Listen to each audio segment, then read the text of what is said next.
इतनी मेहनत करने के बाद में ऐसा करते हैं तो वायरल वाला मैंने देखा भी नहीं देखा नहीं।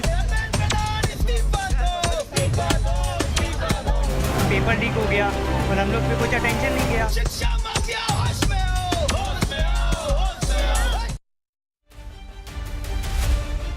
जरा याद करिए अपने छात्र जीवन को।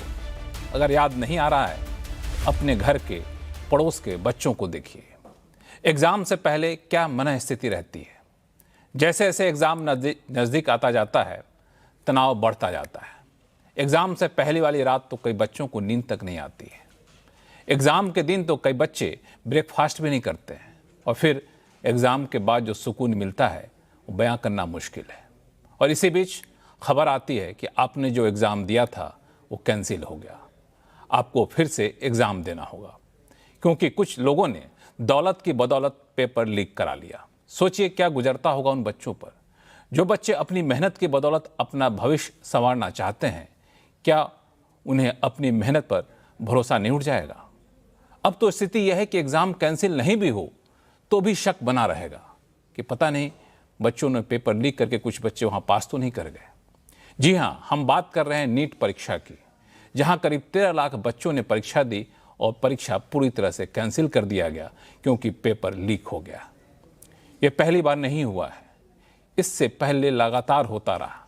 पहले सीबीएसई परीक्षा कंडक्ट कराती थी, फिर हुआ कि नहीं सीबीएसई नहीं करा पाएगी, एनटीए कराएगी। अब एनटीए सोचिए, जिसको वह परीक्षा दिलवाने की जिम्मेदारी है, परीक्षा कंडक्ट कराने की जिम्मेदारी है, जिसके मुखिया यूपीएससी के पूर्व चेयरमैन हैं, जिसके डायरेक्टर आईएएस ऑफिसर हैं, जिन्होंने आईआईटी से एमटेक किया है, आईआईटी से बीटेक किया है और ई गवर्नेंस के मामले में महारत माने जाते थे, उनको यहाँ का डायरेक्टर बनाया गया। 3 अलग अलग आईआईटी के डायरेक्टर उसके गवर्निंग बॉडी में हैं और वो एनटीए परीक्षा सही से नहीं करवा पा रही है। आखिर जिम्मेदार कौन है? कब तक ऐसे पेपर लीक होते रहेंगे, परीक्षा कैंसिल होता रहेगा? ये बहुत ही अहम सवाल है, क्योंकि सवाल राजनीति का नहीं है, सवाल बच्चों के भविष्य का है। तो आज हम इसी पर करेंगे खास चर्चा। नमस्कार, मैं हूं लक्ष्मण रॉय और चर्चा में शामिल हो रहे हैं हमारे साथ सुपर 30 के फाउंडर अनंत कुमार साहब, पूर्व हेल्थ सेक्रेटरी के सुजाता राव, शिक्षाविद professor CB Verma, career point Kota के CMD Pramod Maheshwari, P smart के फाउंडर डॉक्टर शुभम महाजन और अन अकेडमी के एनईटी एजुकेटर्स सीपी पाहुजा साहब। आप सही मेहमानों का बहुत बहुत स्वागत हमारे शो में। शुरुआत मैं करना चाहूँगा, हमारे साथ पूर्व हेल्थ सेक्रेटरी सुजाता राव जी हैं। सुजाता जी, मैं एक सवाल आपसे पूछना चाहूँगा कि जब ऐसी खबरें आती हैं, तो आप भी रही हैं बहुत दिनों तक सरकार में, तो आपको दुख होता है?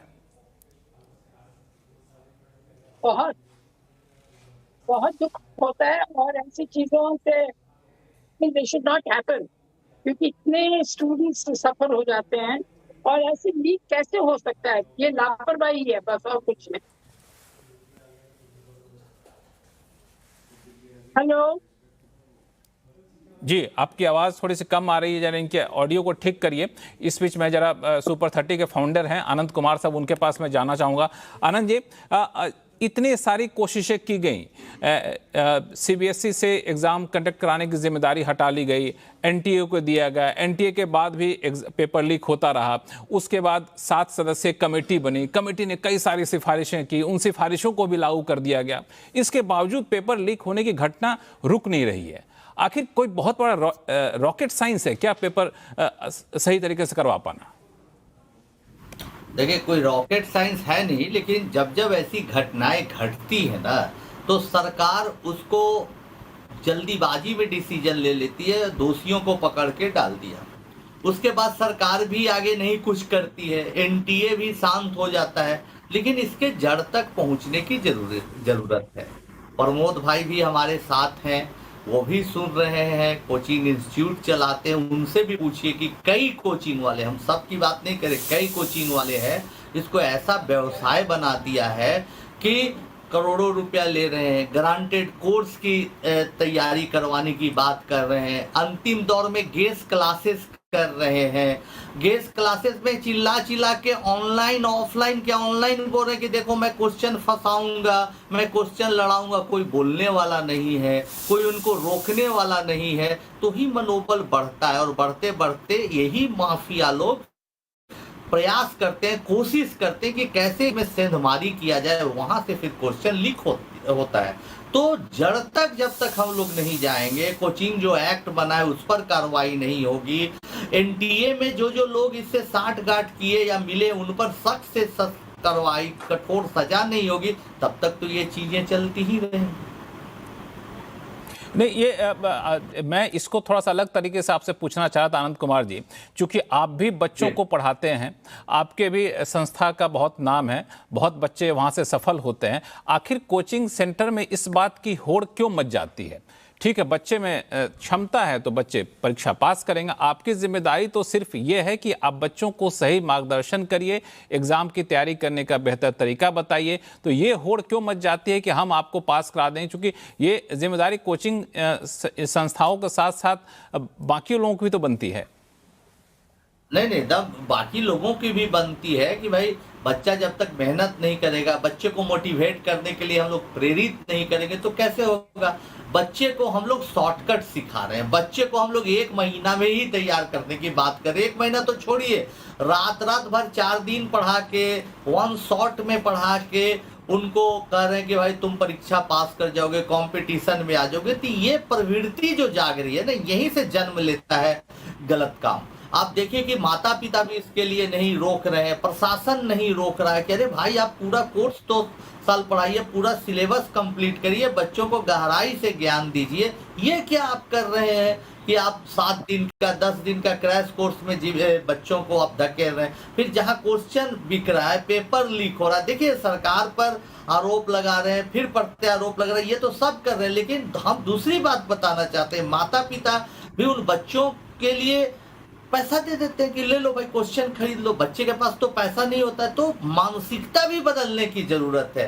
ये ऐसी जो घटना घट रही है, कहीं से फ्री क्वेश्चन मिल रहा है, कहीं से गेस्ट क्लासेस लगाए जा रहे हैं, उससे जनता को भी भागना चाहिए और ये समझना चाहिए आज के जेन जी को, युवाओं को, कि कोई जीवन में शॉर्टकट नहीं होता है। शॉर्टकट हमेशा गड्ढे में गिरा देता है। बिल्कुल, शॉर्टकट हमेशा गड्ढे में गिरा देता है और ये बहुत ही आदर्श स्थिति होगी कि हर बच्चा, हर पेरेंट्स चाहे कि नहीं जी हम कोई शॉर्टकट में नहीं जाएंगे और हम बिल्कुल परीक्षा देंगे और जो मेरिट आएगा उसके हिसाब से जाएंगे। ये आदर्श स्थिति होनी चाहिए, लेकिन ये कल्पना करना थोड़ा सा मुश्किल होता है। इसी वजह से ये चेक एंड बैलेंस लगाया जाता है। सुजाता राव मैम, आप हमारे साथ बने रहिए, चूँकि इन्होंने कोचिंग संस्थाओं पर, इंस्टीट्यूट पर एक सवाल उठाया है, तो हमारे साथ करियर पॉइंट कोटा के CMD प्रमोद माहेश्वरी साहब हैं, उनसे इसका जवाब ले लूं। महेश्वरी साहब, ये कोचिंग संस्थानों पर आमतौर पर ऐसा दोष मढ़ा जाता है, पहले भी जब भी पेपर लीक हुआ है, तो इसमें आप लोग क्या एहतियात बरतते हैं? ये वाकई सही है कि ये कुछ कोचिंग संस्थाओं के बीच में ये गलत होड़ चली रहती है?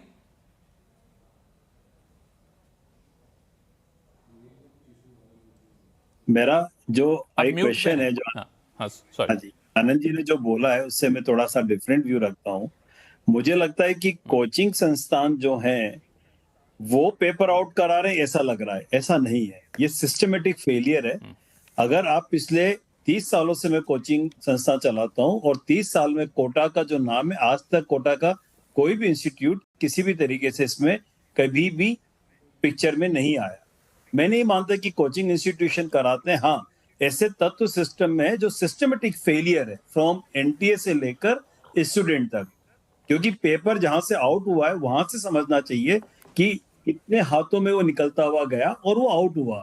अब अगर मान लीजिए कि अगर उसको किसी ने खरीदा है और खरीद कर उसका एग्जाम देने गया, इसका मतलब ये नहीं कि जो एडुकेटर्स हैं उन्होंने मोटिवेट करा है कि आप पेपर खरीदिए, या कोई गेस्ट पेपर निकाल रहा है, वो गेस्ट पेपर उसी आदमी ने निकाला है जिसने वो बेचना है, जिसने वो वहां से चोरी कर लिया है और सिस्टम में लेकर आया। तो मुझे लगता है कि कोचिंग इंस्टीट्यूशन को कटघरे में नहीं डालना चाहिए। हाँ, निष्पक्ष तरीके से जरूर एनालिसिस करना चाहिए कि क्या कोचिंग इंस्टीट्यूशन मोटिवेट करते हैं बच्चों को कि आप पेपर खरीदिए या पेपर आउट करते हैं।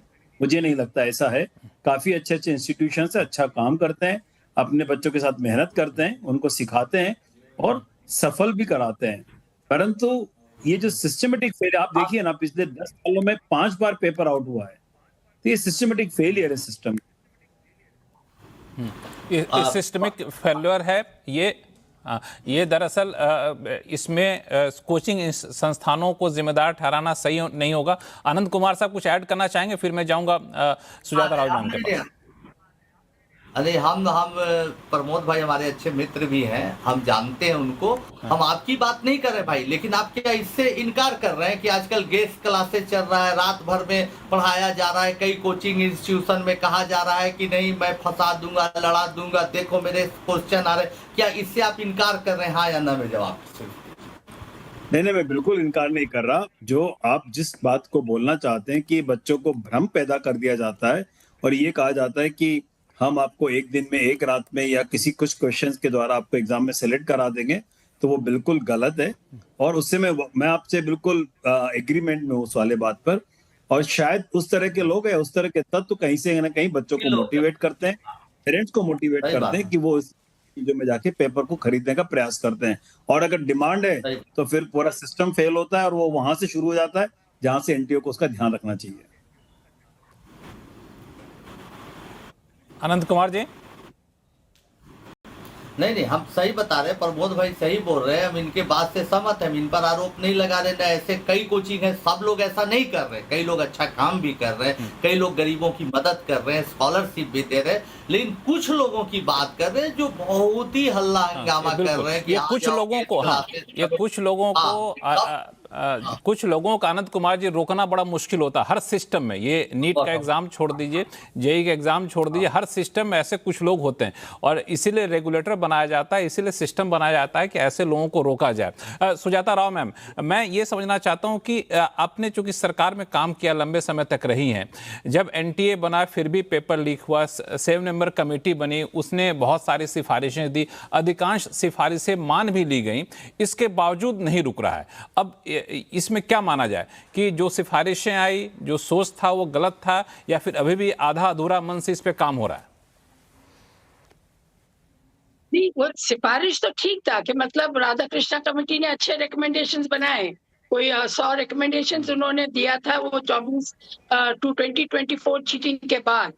पर ऐसा है कि एक तो अमल करना और दूसरी है कि वो जो नीयत है वो तो ठीक होनी चाहिए ना, ठीक लोगों को वहां पे लगा के, और अकाउंटेबिलिटी होनी चाहिए। अब 2024 जो ऑफिसर्स, जो चेयरमैन एनटीए के थे, उनको कोई उनको खड़ा किया गडकरी में कि आप लोगों ने क्यों ऐसे मैसअप किया था।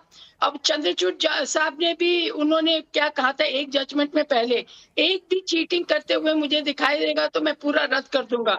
और उसके बाद उन्होंने कहा जजमेंट में कि 155 लोग को फायदा हुआ ये चीटिंग की वजह से, पर फिर भी मैं कुछ नहीं करूंगा, लेट द एग्जाम प्रोसेस।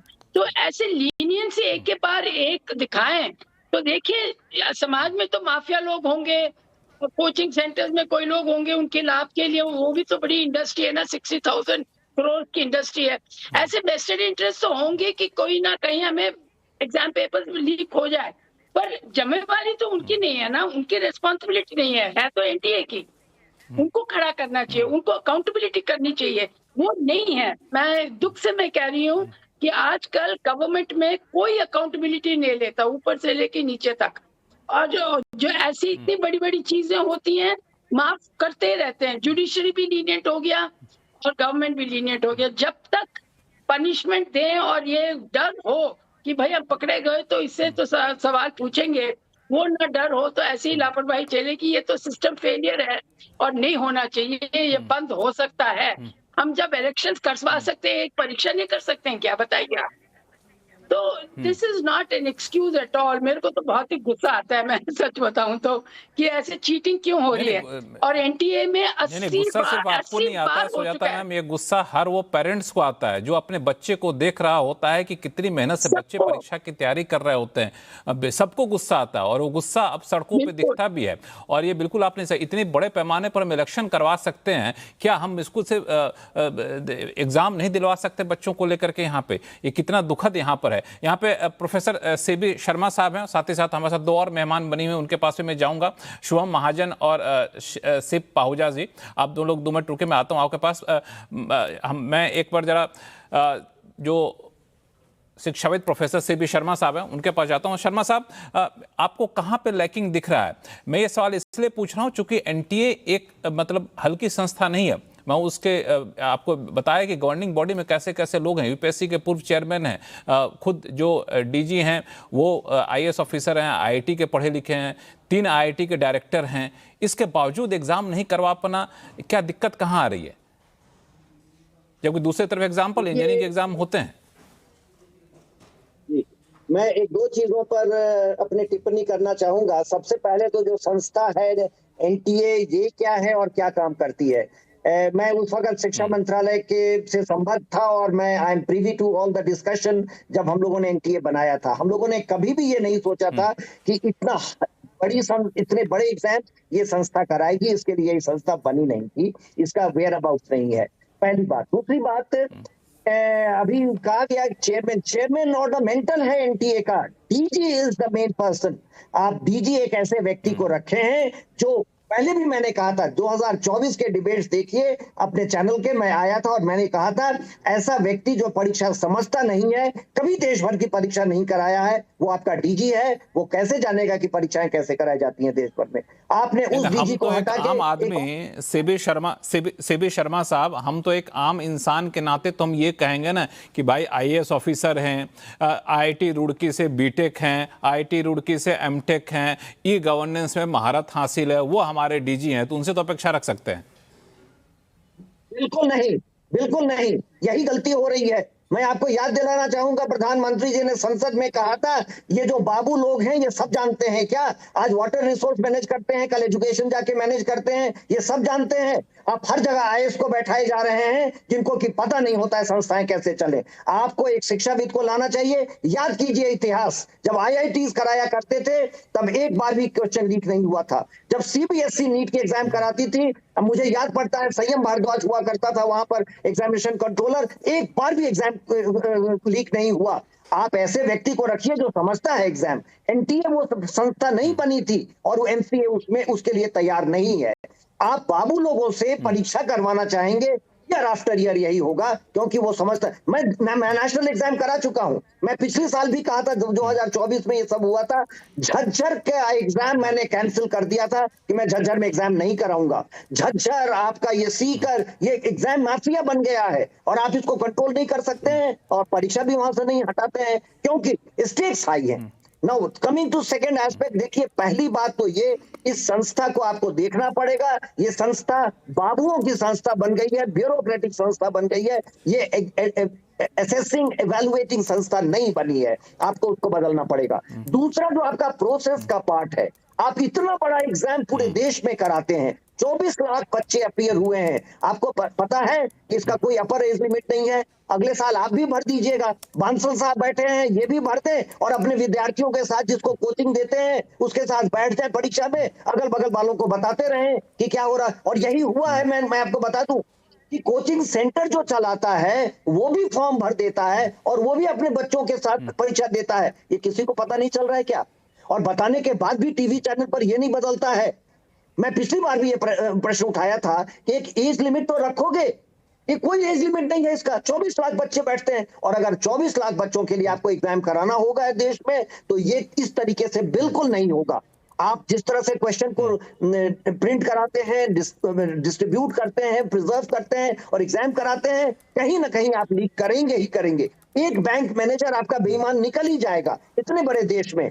आपको मैं बताऊं कि मैंने देश भर में एग्जाम कराया था। मेरा एग्जाम बंगाल के ट्रेजरी से लीक कर दिया गया, गवर्नमेंट ऑफिस से।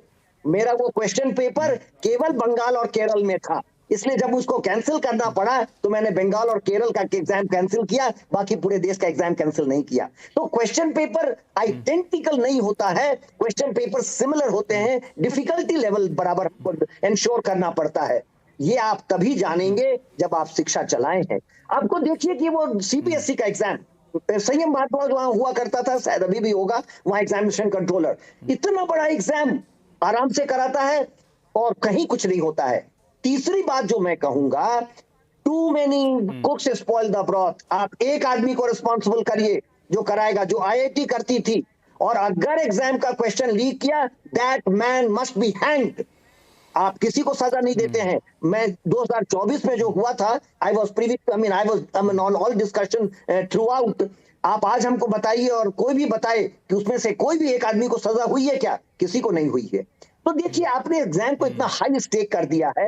एक गवर्नमेंट कॉलेज का फीस 5 लाख होता है, प्राइवेट का करोड़ों में जाता है। कोई भी 30 लाख 50 लाख दे देगा आपको इसके क्वेश्चन के लिए।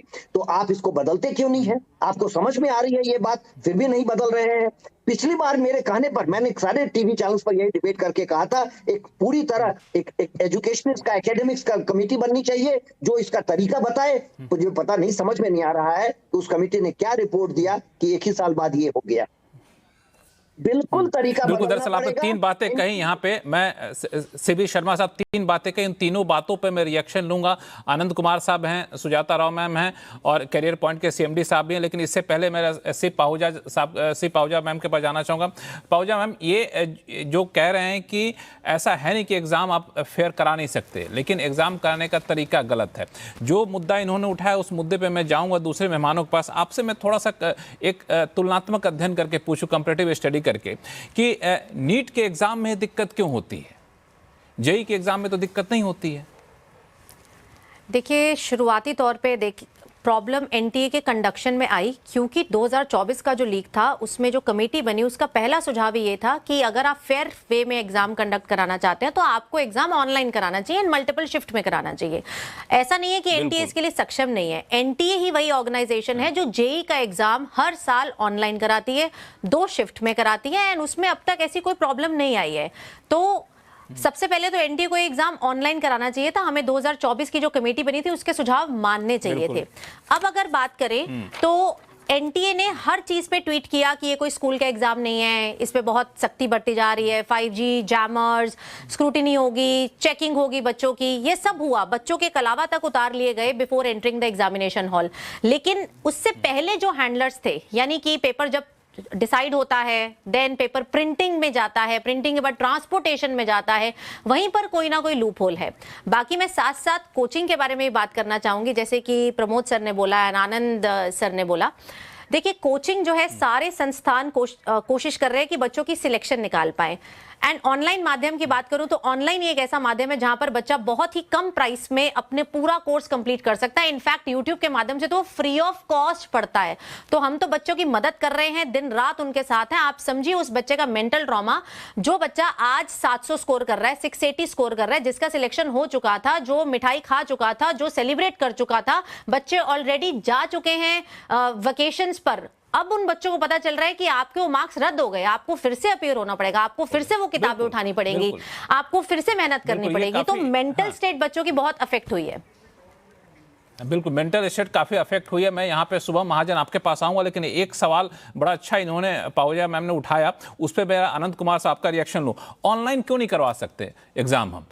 मुझे याद है जेईई के कुछ एग्ज़ाम होते हैं जहाँ पे बच्चे बैठते हैं कंप्यूटर के, लैपटॉप के सामने, कंप्यूटर के सामने, वहाँ पे एक क्वेश्चन पेपर क्वेश्चन क्लिक करता, अगला क्वेश्चन आता है। किसके पास कौन सा क्वेश्चन आएगा वो एल्गो से तय होता है, वो पहले से कोई पेपर फिक्स नहीं होता है। तो ऐसी चीज़ें हम नीट में नहीं करवा सकते हैं क्या आनंद कुमार? जरूर करवा सकते हैं, जरूर करवा सकते हैं, लेकिन मेरा ये कहना नहीं कि ऑनलाइन या ऑफलाइन। मेरा कहना है गलती क्यों हो रही है भाई। अब ऑनलाइन में गड़बड़ी हो जाए तो किसी को पता भी ना चले, इसमें तो कम से कम क्वेश्चन लेके भाग रहा है, पकड़ा भी जा रहा है। हमारा अपना मानना है कि जैसा भी सर बोले कि सीबीएसई का एग्जाम हो रहा है, उसमें तो गड़बड़ी नहीं हो रही है। हम बात कर रहे हैं शर्मा सर की, तो ऐसा नहीं है, वो तो गड़बड़ी करने वाला कहीं भी गड़बड़ी करेगा। और हम तो चाहते हैं कि भाई ऑफलाइन भी हो, क्योंकि हमारे ग्रामीण क्षेत्र के बच्चे, ईमानदारी से बताइए, गांव के स्कूल के कितने बच्चे हैं जो अपने मेहनत करके, संघर्ष करके, थोड़ा थोड़ा कुछ कोशिश करके, मोबाइल पर यूट्यूब से पढ़ के तैयारी करके जा रहे हैं, परीक्षा दे रहे हैं, और वो कंप्यूटर से फैमिलियर नहीं, कीबोर्ड से फैमिलियर नहीं। तो ये जो ऑफलाइन हो रहा है गलत नहीं है, मंशा सही होनी चाहिए। सरकार को चाहिए सख्ती बरतना, कठोरता बरतना और गोपनीयता जो है उसको बरकरार रखना। लेकिन हम चलते चलते एक बात जरूर बोलना चाहेंगे, इन तमाम डिस्कशन के बावजूद जो बच्चे इसका शिकार हुए उनको बोलना चाहेंगे कि इतने निगेटिव माहौल में भी थोड़ा सा पॉजिटिव रहिए, थोड़ा सा पॉजिटिव कुछ खोजिए कि चलो परीक्षा रद्द हुई है, हमारी परीक्षा हो सके बहुत अच्छी हुई है, लेकिन शायद इससे भी अच्छी हो। ये पॉजिटिव मूड बनाए, पेरेंट्स भी उनको सहारा दे, हम लोग जैसे लोग बनाइए। पेरेंट्स के सहारा से हो सकता है बहुत सारे बच्चे हैं जिनके एग्जाम अच्छे नहीं गए होंगे, तो हो सकता है उनके लिए एक मौका निकल कर आया, चलिए दोबारा एग्जाम हो रहा है और अच्छे से दें। लेकिन यह है कि ये एक पूरा परसेप्शन को खराब करता है। ये खराब इसलिए करता है कि एग्जाम जो हो भी गए, जो कैंसिल नहीं भी हुए, उसको लेकर मन में उठेगा चलो यहाँ तो पकड़ में नहीं आया, शायद वहां पकड़ में नहीं आया होगा, वहां भी कुछ बच्चे वैसे कर लिए होंगे। तो एक भरोसा जो है सिस्टम पर से यहाँ पे उठता है। शुभम महाजन साहब, ये कितना बड़ा कंसर्न है? जी, ये काफी बड़ा कंसर्न है। मुझे अभी भी याद है 2024 में मैं CNBC पे पैनल पे ही यही डिस्कस कर रहा था कि क्या चीजें गलत हुई है और कोर प्रॉब्लम क्या है। आज के डेट में भी मेरा सवाल ये है कि आज न्यूज में चला रहे हैं हम लोग कि इसने पेपर लीक कर दिया, फिर वहां से वहां गया, फिर वहां से सीकर गया, वहां से नासिक गया, फिर हरियाणा गया, फिर गुजरात है, जो भी है। बट ये पेपर जो NTA ने सेट किया तो वो वहां से प्राइमरीली लीक कैसे हुआ, वो चीज पे सबसे पहले जांच होनी चाहिए, क्योंकि वो प्राइमरी सोर्स है जिसको हमको कंटेन करना पड़ेगा। बिकॉज ये चीज ऑलरेडी हर बार हो चुकी है, ऑलमोस्ट 70 बार हो चुकी है पिछले 7 सालों में। तो जब तक ये चीज सॉल्व नहीं होती है, ये सवाल बना रहेगा। दूसरी चीज, 2024 में जो कमेटी बनी थी उसमें काफी बार डिस्कस हुआ था कि एग्जाम ऑनलाइन होनी चाहिए, जैसे कि सर ने बोला कि ऑफलाइन भी होनी चाहिए। तो क्या NTA सोच सकता है ऑनलाइन और ऑफलाइन दोनों करने का? क्योंकि जब हम लोग AI को यूज करते हैं और शफल करते हैं क्वेश्चन को, जस्ट लाइक JEE में होता है, तो चीटिंग का चांस काफी हद तक कम हो सकता है, क्योंकि आप कितने भी कुछ भी कर लो, रट के नहीं जा सकते हो आंसर्स क्वेश्चंस के। तो ये चीज अमल में ला सकते थे, फिर भी ये अमल में लाई नहीं। उसके बाद पेपर हुआ 3 मई को, 12 मई को आप डिक्लेयर कर रहे हो, तो टाइम से तो आप डिक्लेयर करो। जैसे मैंने आज सीप मैम का ये वीडियो देखा, उन्होंने बहुत सही से बोला है कि आप टाइम पे यार डिक्लेयर करो। तो बच्चे कैसा है मेंटली, यार वेकेशन पे चले गए हैं, कुछ मेंटली प्रिपेयर्ड थे कि हम लोग ऑलरेडी 650 ला रहे, 680 ला रहे, कुछ लोग है ना, अभी उन लोगों के दिमाग में ये डाउट चल रहा है कि क्या होगा, वापस एग्जाम होगा। It's so risky because this is not any other exam, this is NEET. ये कोई हलवा नहीं है कि आप बच्चों को बोलो 10-15 दिन में। तीसरा सवाल मेरा ये है कि ये भी क्लियर नहीं किया है कि एग्जाम कब होगा, 3 से 5 दिन में होगा, 15 दिन में होगा, 30 दिन में होगा, बच्चा क्या करे? आज की रात तो मुझे नहीं लगता है बच्चों को नींद आने वाली है, ना ही किसी टीचर को नींद आने वाली है, बिकॉज कुछ क्लैरिटी ही नहीं है। तो बच्चा क्या करेगा और पढ़ भी क्या लेगा 3 से 5 दिन में? पूरा लिंक टूट चुका है। आप सोचिए कि आप एंकरिंग कर रहे हो, 15 दिन आपको बोला जाए कि आप छुट्टी पे चले जाओ, 16वें दिन आपको बोलो कि नहीं आप आके एक सेलिब्रिटी का इंटरव्यू ले लो। इट्स डिफिकल्ट, हम लोगों को कैचअप करना पड़ता है। तो आप सोचिए कितना डिफिकल्ट है ये। रही बात कोचिंग क्लासेस के इन्वॉल्वमेंट की, मैं उसमें ज्यादा कुछ कमेंट नहीं करूंगा because I don't know much about it, but there are a lot of coaching classes जो जेन्युइनली स्टूडेंट्स को प्रिपेयर करने के लिए, सिलेक्शन करवाने के लिए लड़ते हैं, झगड़ते हैं, मेहनत करते हैं। तो ये बस कोचिंग क्लासेस की बात नहीं है, हमें वो NTA का पर्सन ढूंढना है जिसने ये प्राइमरीली लीक किया और फिर बाकी लोगों ने उसका इस्तेमाल किया। तो आप पहले सोर्स पे जाइए, उसके बाद सेकेंडरी सोर्स पे जाइए, तो बहुत सारी चीजें सॉल्व हो जाएगी इसमें। बिल्कुल, दरअसल आपने कई सारे सवाल उठाए यहाँ पे। CB शर्मा साहब ने, प्रोफेसर शर्मा साहब ने 2-3 सुझाव दिए थे, उस पर मैं सुजाता मैम आपके पास आऊँगा, लेकिन एक बार फिर से मैं जाना चाहूँगा शिव पाहुजा जी के पास। ये जो बातें इन्होंने कही आनंद कुमार जी ने कि गांव के बच्चे होते हैं उनके लिए टेक्नोलॉजी बहुत सेवी नहीं होते हैं, तो ऑनलाइन की बजाय फिजिकल कराना ज़्यादा सही है। एक तो इस लॉजिक में कितना दम है। दूसरा, चूंकि आप खुद बच्चों को पढ़ाती हैं, तो मैं थोड़ा सा एक सवाल और पूछूं कि जो अभी कह रहे थे डॉक्टर साहब कि बच्चे किस मेंटल स्टेटस से गुजर रहे होंगे, अब 4-5 दिन बाद फिर से परीक्षा होगी, एक फ्लो टूट चुका होता है, तो ऐसे बच्चों को आप क्या सुझाव देना चाहेंगे?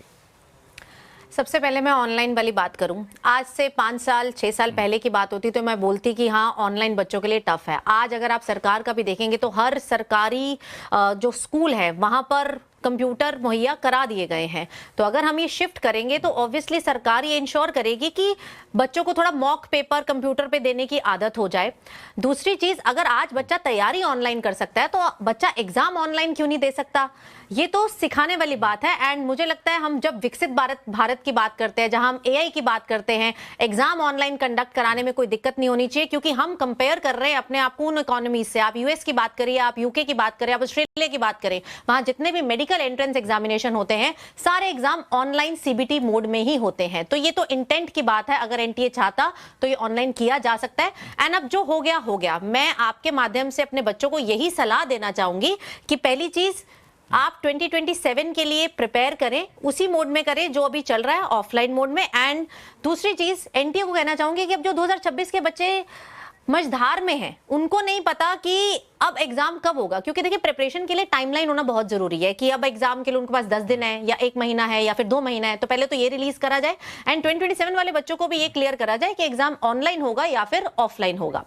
दूसरा आपका सवाल था कि ऑनलाइन में, हाँ जी, हाँ सॉरी, अपनी बात पूरी करें। दूसरा सवाल ये था मेरा कि जो बच्चों का जो थोड़ा सा अपना फ्लो टूट चुका है, जिनको जो एग्जाम मेहनत से किए, तो कैसे मनोबल को फिर से वापस लाएं, कैसे उस फ्लो को बनाएं? हाँ, 2 कैटेगरी के बच्चे होंगे। पहली कैटेगरी ये है जिन बच्चों का एग्जाम अच्छा नहीं गया, उनके लिए तो ये अपॉर्चुनिटी है कि वो और इंप्रूव कर सकते हैं, उनको और समय मिल गया, 1 महीना या 10 दिन, जितना भी समय मिलेगा। दूसरी कैटेगरी के बच्चे जिनका सिलेक्शन हो चुका था, उनके लिए बहुत ज्यादा ट्रस्ट इशू हो गया है, कॉन्फिडेंस उनका ब्रेक हो गया है। जिस एग्जाम में उन्होंने मेहनत करके, आप मानिए हम बच्चों के साथ ना ग्राउंड लेवल पर जुड़े होते हैं। डे 1 से जब वो प्रिपरेशन चालू करता है, कुछ बच्चे 1 साल लेते हैं, कुछ बच्चे 3-3, 4-4 साल से तैयारी कर रहे हैं, एंड जब वो सिलेक्शन लेते हैं तब उनकी खुशी का लेवल देखो। यहाँ 22 लाख बच्चे इन्वॉल्व नहीं है, यहाँ 22 लाख की जगह करोड़ों लोग हैं, क्योंकि एक बच्चा जब प्रिपरेशन करता है वो अकेला नहीं है, उसके पेरेंट्स भी साथ इन्वॉल्व होते हैं, उसके टीचर, उसके कोचिंग संस्थान, शिक्षक, सब लोग इन्वॉल्व होते हैं। तो इतने लोगों का भरोसा एक साथ टूटा है, तो बच्चे को वापस आने के लिए, अपने आप को रिडीम करने के लिए, दोबारा तैयारी करने के लिए समय लगता है। एंड अब बस मैं ये कहना चाहूंगी कि कड़ी से कड़ी सजा उन लोगों को मिले, अगर इसमें कोचिंग संस्थान भी इन्वॉल्व है, अगर किसी की इन्वॉल्वमेंट आती है तो बिल्कुल एक एग्जाम्पल सेट होना चाहिए कि उनको कड़ी से कड़ी सजा मिले, ताकि अगले साल अगर कोई ये जुर्म करे, ये क्राइम करे, तो उसको डर लगे कि यार मैं गलत कर रहा हूं, पिछले साल ये सजा। हम बाकी के भी तो क्राइम्स देखते हैं, फास्ट ट्रैक कमेटी बनती है, एक स्पेशल टास्क फोर्स आ जाती है, तो हम नीट को इतने हल्के में क्यों ले रहे हैं? आप देखिए, जो बच्चा जिसके पास मान लीजिए पेपर लीक का नहीं पता चलता, एंड सच में कुछ बच्चों के पास पेपर होता है एंड आज वो एम्स में जाकर पढ़ रहे होते, क्योंकि पेपर का 80% पेपर तो बाहर आ गया था। आप जब कभी डॉक्टर के पास जाते हैं, आपको कितना भरोसा होता है कि ये अच्छा डॉक्टर होगा क्योंकि इसने एम्स से अपनी डिग्री करी है। लेकिन आज के समय ये क्या क्लैरिटी है कि वो एम्स में गया कैसे? क्या वो फेयर तरीके से गया या फिर वो पर्सन था जिसके पास ये लीक्ड पेपर पहुंच चुका है? तो ये सवाल हमारे यूथ का है, 18-20 साल के बच्चे। बात यहाँ पे, हाँ, ये बहुत बड़ा सवाल आपने उठाया सुजाता राव मैम। ये सिस्टम पर भरोसा कायम रखना, ये कैसे किया जाए? क्यों नहीं, मैं बहुत ही सीधा सवाल पूछूं, क्यों नहीं इस पेपर लीक के बाद, पूरे देश भर के एग्जाम कैंसिल होने के बाद, एनटीए के डायरेक्टर का इस्तीफा ले लेना चाहिए या फिर उनको इस्तीफा दे देना चाहिए मोरल ग्राउंड पे, और कोई ना कोई एक एग्जाम्पल सेट करना चाहिए कि अगली बार कोई ऐसे हिम्मत ना करे? देखिए, एक तो है कि इनको अकाउंटेबल करना, वो अभी सीबीआई इंक्वायरी थी, चालू हो गया। एक तो यहाँ पे तमाशा हो गया, कुछ गलती होती है सीबीआई के दो उसके बाद no follow, but I hope in this case कि वो करेंगे। पर मेरा तो ये मानना है, क्योंकि काफी सालों से ये देख रहे हैं हम, कि ये एनटीए अब एग्जाम कंडक्ट करना उनके बस में नहीं लग रहा मुझे। और मैं सोच रही हूँ आफ्टर लॉट ऑफ रिफ्लेक्शन कि ये नीट को ऐसे सेंट्रलाइज करना ही अच्छी आइडिया नहीं है। अब देखेंगे तो नेपाल, बांग्लादेश, ऐसे कोई 4-5 देशों में ये सेंट्रलाइज एग्जाम है, पर हमारे देश में 22 लाख पीपल लेते हैं। तो इसको डिसेंट्रलाइज करके, जैसा पुराना सिस्टम था, वो जो स्टेट्स अपने आप कर सकते हैं उनको करने दीजिए, और जिन स्टेट्स को सेंट्रलाइज, सेंटर में गवर्नमेंट ऑफ इंडिया से रिक्वेस्ट करें तो उनको वो नीट द्वारा कर सकते हैं। तो सो दैट एक ही दिन में एक चीज लीक हो जाए और पूरे देश में सबको ये पनिशमेंट ना करना होना पड़े। हाँ। दूसरा है ये आप जैसे मैडम ऑनलाइन करना हो तो that's not a bad idea, वो क्रैक प्रूफ हो जाए, जैसे यूएसएमएलई यूएस वगैरह में है, बार बार हर महीना एटलीस्ट 3-4 टाइम्स चांसेस मिलती हैं साल में। तो ऐसा ये नीट एक दिन का अफेयर ना बना के ये ऑनलाइन करें तो 6-7 चांसेस दीजिए, वो हो जाएंगे, पास हो जाएंगे। I mean 2 attempts, but chances तो स्प्रेड हो सकती है। ऐसे रिफॉर्म्स को इनको सोचना पड़ेगा, पर मेरे को लगता है कि इस साल हो गया, अगले साल भी चीटिंग होने पर।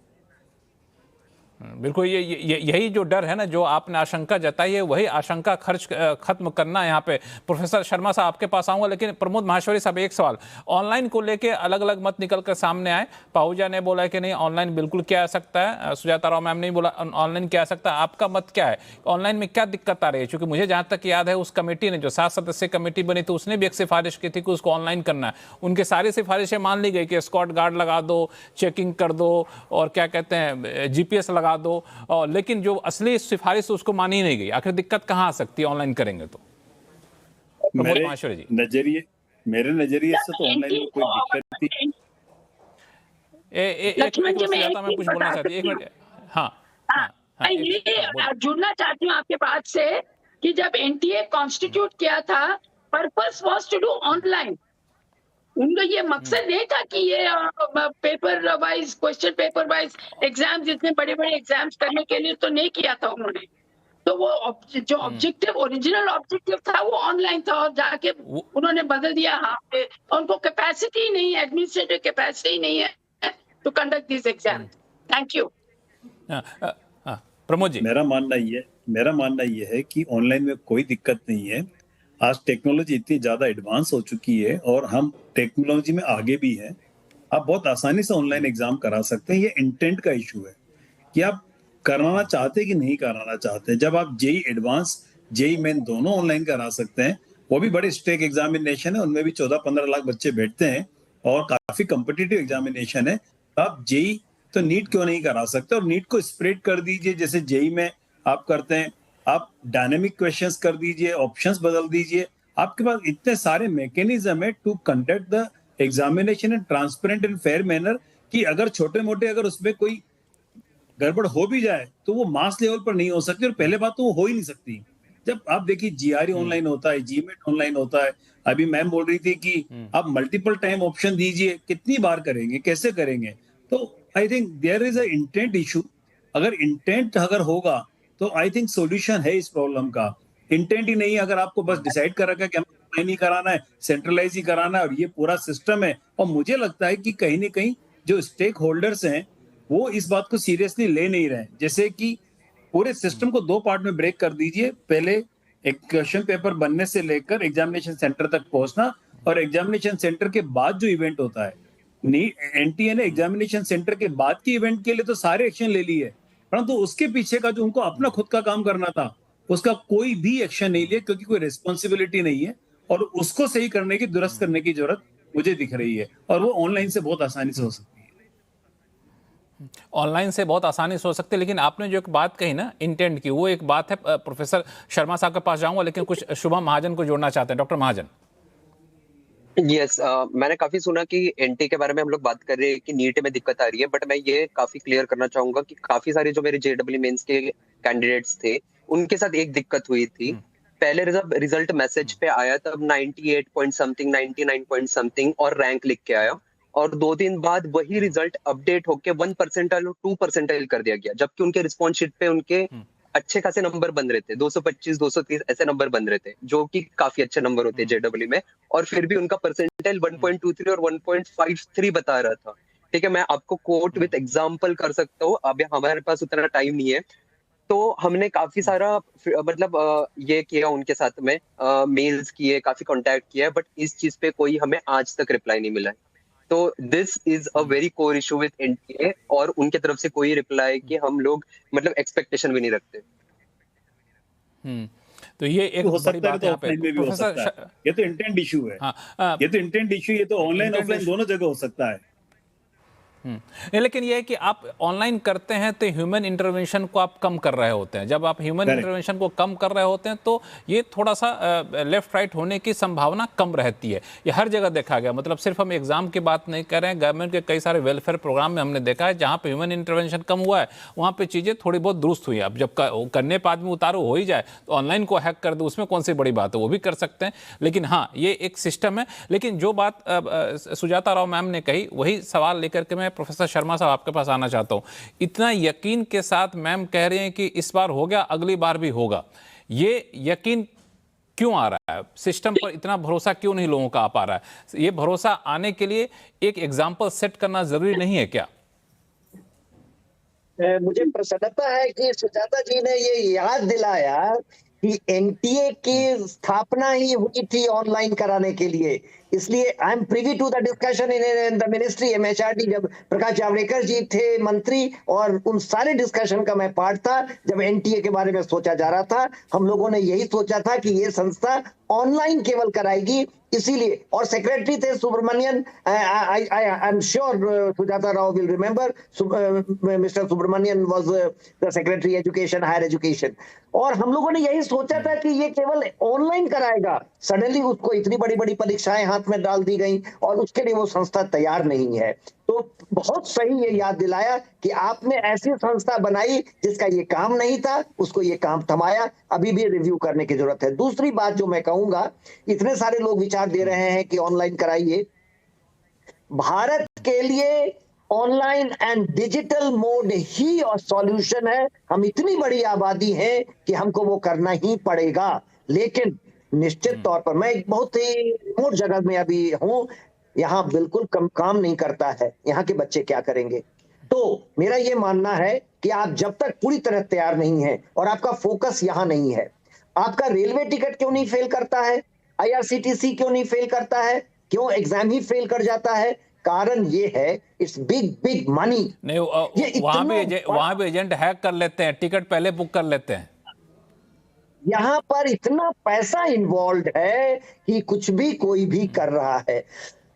आपको ये देखना पड़ेगा, इसका स्टेक छोटा करिए। आप जितना बड़ा स्टेक कर दिए हैं, कोई भी कुछ भी देने को तैयार है, करा रहा है। कोचिंग सेंटर्स को कुछ भी पैसा दे रहे हैं बच्चे, उसको कम करना पड़ेगा और निश्चित तौर पर 2 या 3 स्टेज में एग्जाम लेना पड़ेगा। जो लास्ट बात मैं कहूंगा बहुत इंपॉर्टेंट है। देखिए, राष्ट्रीय शिक्षा नीति में एक गलती से लाइन हम लोगों से लिखा गया कि भारत में 10,000 ऐसे कॉलेजेस हैं जो फेक डिग्री देते हैं। पूरी दुनिया में मेरे टीचर्स जो पढ़ा रहे थे, उनको कहा गया कि आप जाके इंडिया से ये सर्टिफिकेट लेके आइए कि आपने जहां से बीएड की डिग्री ली वो फेक नहीं था। और हजारों लाखों टीचर बाहर पढ़ा रहे हैं, उनको ये लेना पड़ा। आप भूल जाइए कि आप ये डिबेट आइसोलेशन में कर रहे हैं और केवल भारत सुन रहा है, ये दुनिया सुन रही है। और जैसा कि अभी पाहुजा जी ने कहा कि साहब हम सब कर रहे हैं, ये डॉक्टर एम्स से तो पढ़ा लेकिन कैसे घुसा था।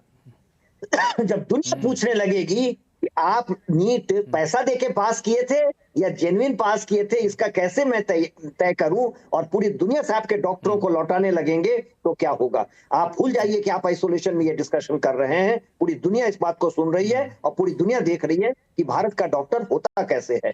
और मैं पुनः प्रधानमंत्री को कोट करूंगा, बारी बारी से उन्होंने कहा है हमारे शिक्षक जाके दुनिया भर में पढ़ाएं, दुनिया भर में काम खोजें, हमारे नर्सेज दुनिया भर में काम खोजें, हमारे डॉक्टर दुनिया भर में काम खोजें, क्योंकि हमारी बड़ी युवा आबादी है जिसको दुनिया में ही काम खोजना पड़ेगा। आप कर क्या रहे हैं? आप केवल नुकसान बच्चों का नहीं कर रहे हैं, हम इसको लार्जर पर्सपेक्टिव में देखते हैं कि भारत का नुकसान बहुत बड़ा हो रहा है, हमारे शिक्षा का साख गिर रहा है और ये बहुत खतरनाक है।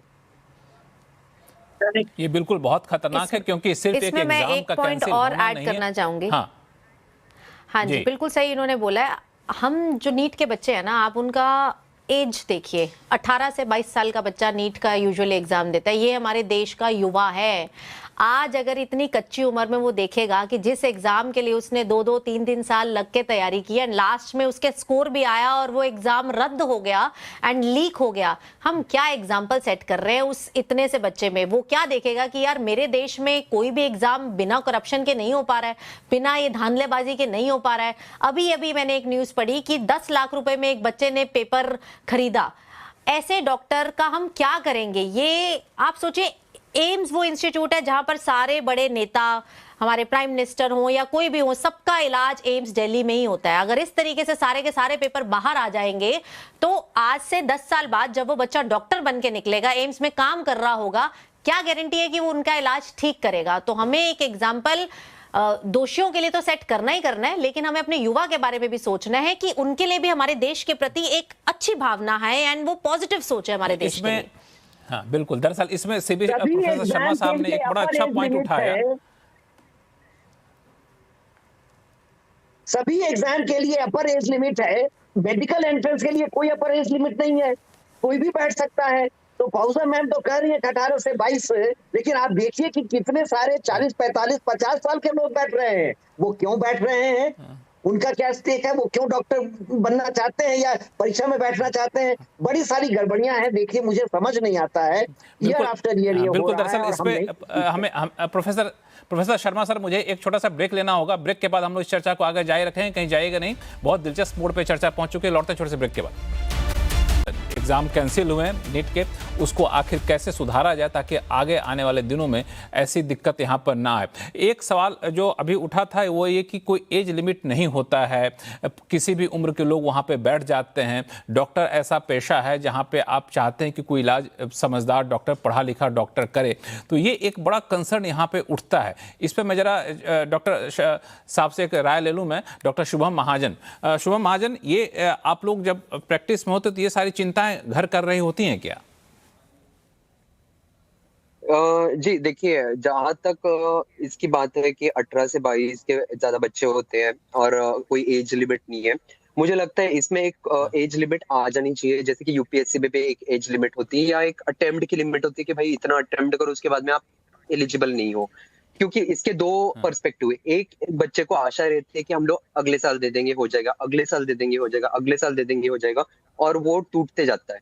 दूसरा क्या होता है कि एक आपका एज जो है ना हमारे यूथ का, वो इसमें वेस्ट होते जा रहा है। ठीक है, ऐसा नहीं है कि आप एमबीबीएस करोगे तो ही आपका करियर है, काफी सारे ऑप्शंस होते हैं और बच्चे उसमें डिप्रेस हो जाते हैं, है ना। हम लोग ये तो नहीं एक्सपेक्ट कर सकते कि सब लोग एम्स दिल्ली चले जाए। अभी मैं लास्ट वीक ही एम्स दिल्ली में जस्ट एक इंटरव्यू कर रहा था डॉक्टर्स के साथ में अंदर, तो वो बता रहे थे कि काफी डिफिकल्ट है यार, मतलब इतना ईजी लाइफ नहीं है एम्स में भी आके, दिल्ली में आके, ठीक है, इतना ईजी नहीं होता है। तो आज जैसे सीप मैम ने बोला कि आज हम लोग को क्रेडिबिलिटी अगर खो देते हैं कि एम्स दिल्ली में बच्चा कैसे पहुंच रहा है, तो यार मतलब हम लोग एज अ पेशेंट कैसे ट्रस्ट करें कि हम लोग वहां पे जाए और हमारा इलाज करा ले। तो एज फैक्टर भी काफी उसमें मैटर करता है कि भाई डॉक्टर्स का एज किस तरीके से क्वालिफाई हुए। तो ये सब चीजें है ना जो स्पेशलिस्ट है, जो एजुकेशन ने, उन्होंने साथ में बैठकर डिसाइड करनी चाहिए कि भाई what should be a proper age limit so that a student can appear properly and be justified. उसको भी उसका जस्टिफिकेशन मिले और उसके साथ जस्टिफाई हो। जी एक मिनट डॉक्टर महाजन, एक सेकंड जरा रोकूंगा। एज लिमिट काफी इंटरेस्टिंग पॉइंट है और वाकई बड़ा कंसर्न है। जरा मैं इसमें प्रमोद माहेश्वरी साहब की राय ले लूं, आखिर क्यों नहीं एज लिमिट होनी चाहिए इसमें?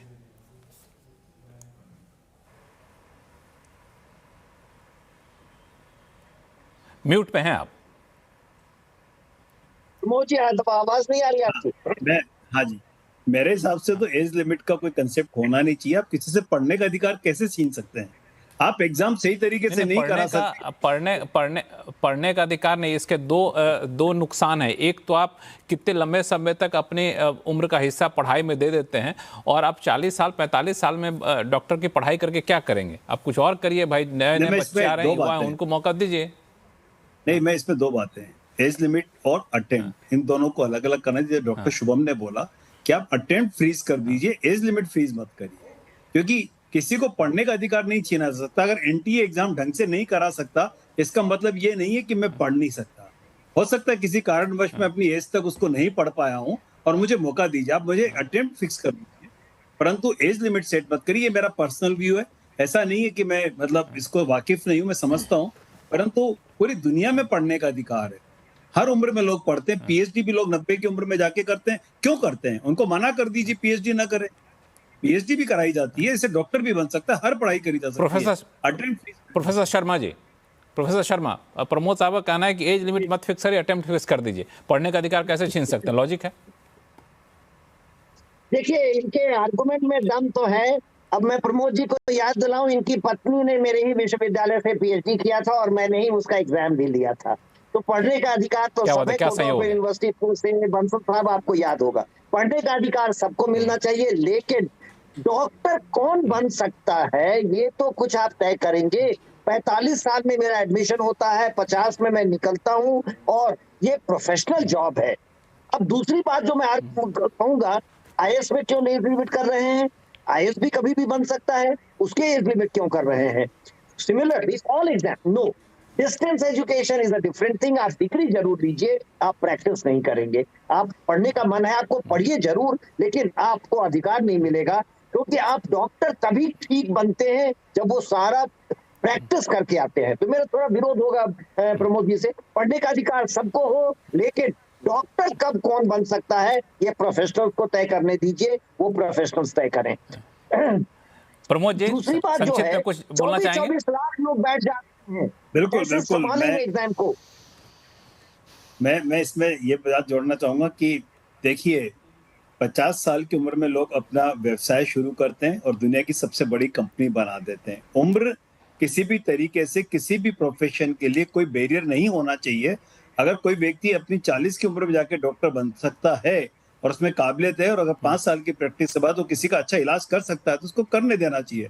आज का मुद्दा था एनटीए का, और एनटीए का एग्जाम सही ढंग से न करा पाने का जो पेनल्टी है हाँ, उससे कई सारे सुझाव निकल कर आए। चूंकि इसको हम लोग आइसोलेशन में सिर्फ एग्जाम का कंडक्ट कराना आइसोलेशन में देखेंगे तो फिर मुद्दा उतना ही रहेगा, लेकिन इसके बहुत सारे पहलू। एक पहलू जो प्रोफेसर शर्मा साहब ने कहा उस पर मैं दोनों लोगों की राय यहाँ पे चाहूँगा, पाहुजा का और डॉक्टर शुभम का, कि इन्होंने कहा कि स्टेक को कम करिए। एक बड़ा ही कंसर्न है, मतलब इसको जड़ में जाके देखेंगे तो सरकारी अस्पतालों में, सरकारी कॉलेज में 5 लाख में 10 लाख में हो जा रही है पढ़ाई, जा रहे हैं प्राइवेट कॉलेज में तो करोड़ों वहां पे लग रहा है।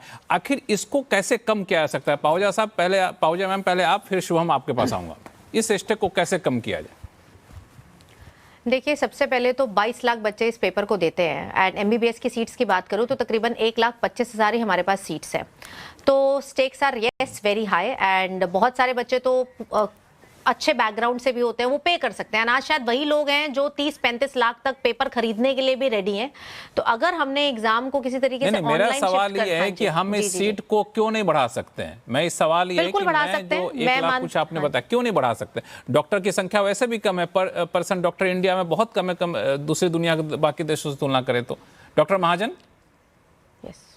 जी, मेरा ये मानना है कि जो हमारा जो क्राउड बाहर जा रहा है, जॉर्जिया, रशिया वगैरह, मैं ये नहीं मानता हूँ। मैं मानता हूँ कि क्योंकि ये कॉलेजेस बाहर के, वो क्राउड अगर हम लोग इंडिया में पढ़ा सकते हैं, इंडिया में एक इंफ्रास्ट्रक्चर बना सकते हैं जहाँ पे ये क्राउड पढ़ सके और अच्छा एक क्राउड आ सके, तो काफी चीजें बदल के आएगी। हालांकि मेरिट के ऊपर भी काफी चीजें होती है। ऐसा नहीं है कि हम लोग 30 लाख डॉक्टर बना दे 1 साल में, 20 लाख डॉक्टर बना दे। कुछ एक सिस्टम है, उसकी वजह से भी एक लिमिट लगा रखा है। हालांकि उसमें इंक्रीज कर सकते हैं डेफिनेटली। और ये जो बाहर जाने वाला क्राउड बिल्कुल इंक्रीज कर सकते हैं। एम्स का सीट पता नहीं पिछले 10 साल में कितना बढ़ा है, सरकारी अस्पतालों के बाकी जगहों पे मेडिकल कॉलेज के सीट कितनी यहाँ पे बढ़ी है, ये एक कुछ प्रमोद माहेश्वरी साहब बोलना चाहते हैं। लक्ष्मण जी, जो नंबर ऑफ सीट्स का आप बात बोल रहे हैं, ये एक बहुत बड़ा इशू हमारे देश का। जो हमारा रेगुलेटरी फ्रेमवर्क है वो प्रैक्टिकल नहीं है, वो बिल्कुल प्रैक्टिकल नहीं है। आज अगर कोई मेडिकल कॉलेज खोलना चाहता है तो मेडिकल कॉलेज खोलने के लिए जिस तरह का इन्वेस्टमेंट का आस्किंग है, आदमी पीछे हट जाता है, क्योंकि वो प्रैक्टिकल। आज जॉर्जिया में जाकर अगर कोई बच्चा एमबीबीएस करता है और वो इंडिया में के एग्जाम पास करके प्रैक्टिस कर सकता है, परंतु उस कॉलेज को जाके देखिए जो जॉर्जिया में पढ़ता है और यहाँ के कॉलेज में आपको कंडीशन देखिए। बहुत सारे चेंजेस लाने की जरूरत है, क्योंकि हमने प्रैक्टिकल रेगुलेटरी फ्रेमवर्क इतना कॉम्प्लेक्स बना रखा है कि वहां पर किसी भी व्यक्ति का ये कोशिश करना, उसको एक साहस बोलते हैं कि एक मेडिकल कॉलेज खोल ले आदमी। आप मेडिकल कॉलेज की बात छोड़िए, आज फिजियोथेरेपी कॉलेज को खोलने के लिए जो रिसेंटली नेशनल कमीशन ने अभी जो कंडीशन निकाली है, फिजियोथेरेपी का, सिर्फ फिजियोथेरेपी पढ़ाने के लिए 10 एकड़ लैंड की जरूरत है। अगर 10 एकड़ लैंड आप कैसे एक शहर के अंदर लेकर आएंगे और फिजियोथेरेपिस्ट बना पाएंगे? आप कंप्लीटली इम्प्रैक्टिकल कंडीशन डाल देंगे तो आप सप्लाई को सिस्टम प्रोफेसर शर्मा साहब, हाँ बिल्कुल प्रोफेसर शर्मा सर, ये जब आप लोग शिक्षा, हाँ, आप लोग जो शिक्षा मंत्रालय के साथ सलाह मशविरा कर रहे थे इन सारी चीजों पे कमेटी की बैठकों में, तो ये मुद्दा उठा था क्या? इस पर सरकार की राय क्या थी? क्योंकि सामने जो ब्यूरोक्रेट बैठे हैं, टेक्नोक्रेट बैठे हैं, वो अलग नजरिए से सोचते हैं। नहीं, देखिए, राष्ट्रीय शिक्षा नीति पर जब हम बात कर रहे थे तो हम लोगों ने ये जो प्रोफेशनल एरियाज है उसको छोड़ दिया था इस बार, क्योंकि आप पढ़ेंगे अगर कोठारी कमीशन ने सारे एरियाज की बात की थी, medical education, teacher education, agriculture, सब की। लेकिन हमारी चिंता अब ये हो गई थी कि इतने सालों बाद हम अभी भी 20%, 22% हायर एजुकेशन में ला पाए हैं। तो आप अगर एनईपी 2020 पढ़ेंगे तो वो केवल मेन स्ट्रीम एजुकेशन कि सभी बच्चों को विद्यालय में लाए, सभी को एक तरह की शिक्षा मिले और सभी कम से कम ग्रेजुएट हो, इस पर है। लेकिन मेडिकल और इंजीनियरिंग और ऐसे जो प्रोफेशनल एरिया से इनके लिए जो बात हुई है वो ये कि इनका जब नया यूजीसी का नया रिफॉर्म होके आएगा, जिसको हम लोगों ने हैकी कहा था, higher education commission of India, वो एक वर्टिकल होगा जो इन एरिया को देखेगा। तो इसलिए मुझे लगता है कि जब हैकी बन जाएगा तब ये शायद इस पर सोचा जा सके। आप देखेंगे कि देखिए एक इशू हुआ था मेडिकल काउंसिल ऑफ इंडिया का, केस हुआ था और तब मेडिकल काउंसिल ऑफ इंडिया का पूरा स्ट्रक्चर चेंज किया गया था। Again I am privy to that discussion कि हम लोगों ने ये कहा था कि मेडिकल काउंसिल ऑफ इंडिया जिस तरह की बातें कर देता है मेडिकल एजुकेशन में वो ठीक नहीं है और उसको बदला गया था। सिमिलरली आप देखेंगे, बहुत बढ़िया प्रमोद जी ने कहा कि आपका नर्सिंग काउंसिल भी बदला है, नर्सिंग काउंसिल के भी रूल्स बदले हैं, उसके स्टैट्यूटरी बॉडीज को, रेगुलेटरी बॉडीज को रिफॉर्म किया गया है। मुझे लगता है कि रिफॉर्म धीरे, बहुत धीरे है, बहुत तेज होना चाहिए। हम इतने बड़े देश हैं और बहुत तेज होना चाहिए, रिफॉर्म बहुत धीरे। सिर्फ आहूजा कुछ इसमें ऐड करना चाहेंगे? समय कम है, संक्षिप्त में। देखिए, अगर हम कुछ भी चाहें ना तो हम कर सकते हैं। हम उस देश की बात कर रहे हैं जिसने एक दिन में डिमोनेटाइजेशन कर लिया। हम उस देश की बात कर रहे हैं जहां पर जब टेररिस्ट अटैक होता है तो हम अगले ही महीने कुछ 10 दिन के अंदर ही उसका रिप्लाई दे सकते हैं। तो अगर हम चाहें तो एग्जाम भी ऑनलाइन कंडक्ट करा सकते हैं और अगर हम चाहें तो हम सीट्स भी डेफिनेटली इंक्रीज कर सकते हैं। ये सब चाव की बात है, तो ये सरकार अगर चाहती है तो बिल्कुल कर संक्षिप्त सकती है। हाँ, प्रमोद माहेश्वरी साहब कुछ बोलना चाह रहे थे, समय बहुत कम है, 10 सेकंड। मैं सीबी शर्मा साहब की बात को आगे कंटिन्यू करना चाह रहा था कि जो काउंसिल जो बनाई रखी है उनके रेगुलेशंस को अगर सिंप्लीफाई कर दिया जाए और सप्लाई को बढ़ा दिया जाए तो ये जो स्टेक बहुत हाई हो जाते हैं ये कम हो जाएंगे और बहुत सारी प्रॉब्लम जो एनटीए या एग्जाम के लीकेज से रिलेटेड है वो ऑटोमेटिकली कम हो जाएगी। लेकिन ये शो की शुरुआत में जो प्रोफेसर शर्मा साहब ने कहा, मैं उसी से शो को समाप्त भी करना चाहूंगा कि ये बच्चों के भविष्य का मामला है। इसको अधिकारीगण, ब्यूरोक्रेट सरकारी फाइलों के नजरिए से ना देखें, बच्चों के भविष्य को संवारने के नजरिए से देखेंगे तो शायद ये एनटीए का जो समस्या है, पेपर लीक की समस्या है, वो आप दूर करने में ज्यादा सफल हो पाएंगे। इसी के साथ आप इस सभी मेहमानों का बहुत बहुत धन्यवाद अपना कीमती समय निकालने के लिए। आवाज अड्डा में फिलहाल इतना ही। देखते रहिए CNBC आवाज। नमस्कार।